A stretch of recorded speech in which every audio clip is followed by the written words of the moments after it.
Recently, I heard a joke, and it made me think about what leadership in these last couple of years has felt like. And it was actually a joke that was told to me by one of my best guy friends, who's a former stand-up comedian, who's now a Methodist minister. That's what this economy will do to you, I guess. But he said there was a British admiral, a very talented leader, who was responsible for protecting the shores of the British Isle from intruders. And he's out on patrol with his ship and his crew, and up in the crow's nest, the spotter says, "Enemy ship on the horizon, sir." And the admiral turns to his first mate and says, "Well, prepare to engage. Would you go get me my red shirt, please?" The first mate thought, well, that's kind of odd. We're getting ready to go into a fight, and he's doing a wardrobe change. That seems odd. But he went dutifully and got the red shirt, brought it back.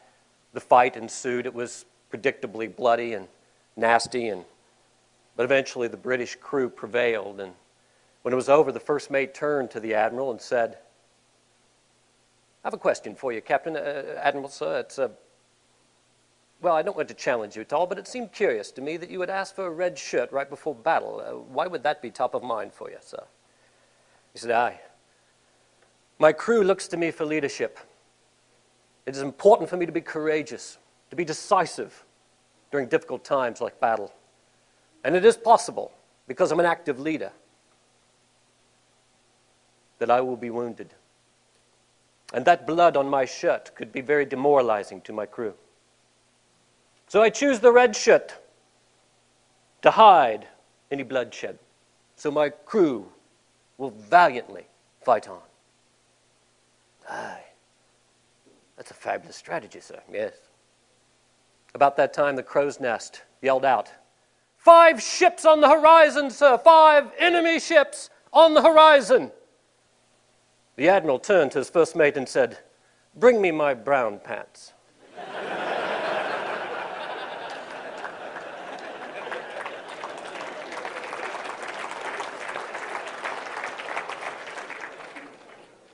You'll notice my pants this morning.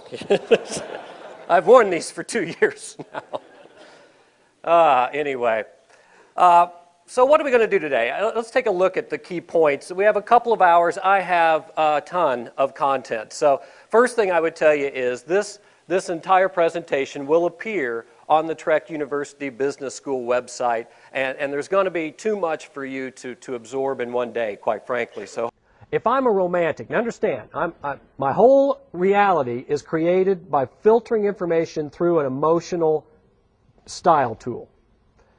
And if I want world peace, then I'm going to always be very sensitive to the effect that my language has on another person's emotional state, which is going to make me a very indirect communicator.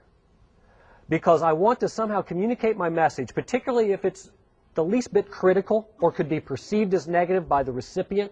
I want to make that very delicate, which means that for a romantic, when they communicate, it's a very different process than for a warrior. Because a warrior's goal is not world peace. A warrior's goal is results, outcome, efficiency, get it done, which means I'm going to communicate in the most direct possible way. Because this has nothing to do with how you feel or emotion. It has to do with the result. So, what does that look like? When a warrior talks, the words that they say convey the meaning in its entirety. There is no other agenda. There is no hidden message here. Don't pay attention to my tone. Don't pay attention to my facial expressions. What I said is what I meant. End of story. Capiche? For a romantic, the words I say mean nothing. That is designed to keep you from being upset. My real meaning was in my left eyebrow. My tone, my pace, all these other nuances, right? Now, when a romantic is talking to a romantic, they get it, right? Oh, I know what you mean. And when two warriors can bludgeon each other about the head and upper body and then go have a beer.